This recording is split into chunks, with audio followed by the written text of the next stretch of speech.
nós detectamos o que existe ao nosso redor?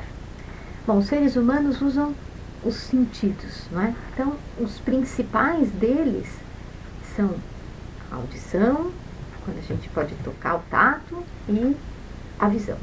Então, se a gente quer enxergar o que está ao nosso redor, a gente, né, quer ter uma ideia, eu olho aqui, vejo que eu estou num estúdio, tem uma câmera, tem um computador.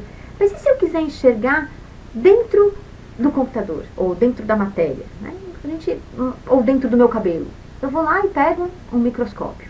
Então, eu tenho um outro equipamento para detecção, para enxergar o interior da matéria, do cabelo. Mas e se eu quiser olhar mais para dentro ainda? Bom, eu vou aí num laboratório que existe aqui na Universidade Federal de Santa Catarina, que se chama Laboratório de Microscopia Eletrônico, e ao invés de utilizar os raios luminosos para me ajudar a detectar, eu vou usar feixes eletrônicos. E se eu quiser saber ainda mais para dentro, os constituintes mais internos, bom, então eu vou para o LHC, o Large Hadron Collider, que existe lá no CERN, e aí existem colisões de partículas e a gente fica sabendo o que tem lá dentro. Bom, a gente pode voltar a falar sobre isso numa outra oportunidade, mas agora eu quero falar sobre os nossos olhos diferentes. Quais são eles? Qual a região do espectro que a gente pode utilizar para enxergar o mundo ao nosso redor? Então, já que eu vou falar de espectro, tem aqui um desenho do espectro eletromagnético e vocês podem ver que esse espectro eletromagnético ele tem ondas que vão desde a região do rádio até a região dos raios gama. A característica comum de todas essas ondas é que todas elas viajam com a velocidade da luz e que, portanto, elas têm comprimentos de onda e frequências que estão correlacionadas de forma que uma vezes a outra dá o valor da velocidade da luz.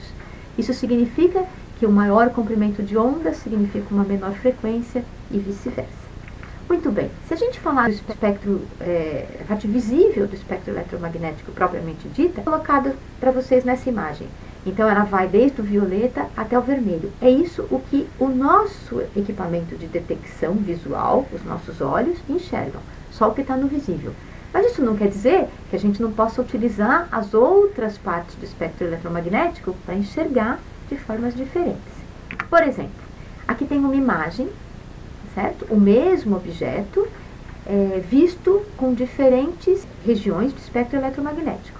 Então, o visível é o que a gente está acostumado a ver, certo? Mas tem aqui, ó, o que a gente veria se os nossos olhos fossem olhos de raio-x, ou olhos de infravermelho, ou ainda se os nossos olhos ouvissem na frequência de rádio. Percebam que as imagens são imagens distintas. Bom, para falar nisso, um objeto muito interessante que foi visto no rádio, na frequência de rádio, foi a estrela de nêutrons. As estrelas de nêutrons foram detectadas por Jocelyn Bell, que era supervisionada por Anthony Hewish em 1934.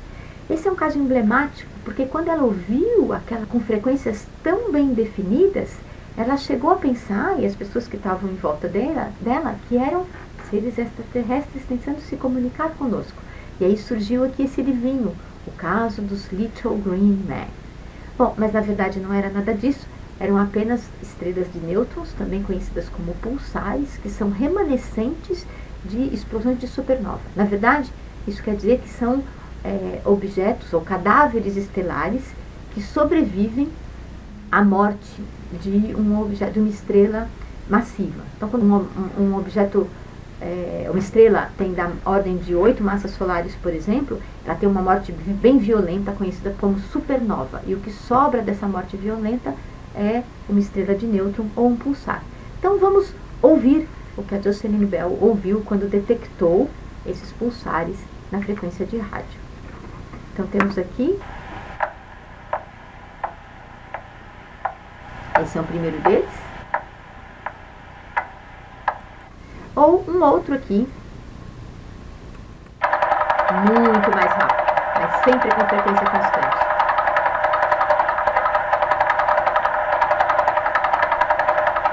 É isso. Então, percebam? Podemos ver com olhos muito diferentes. Até mais!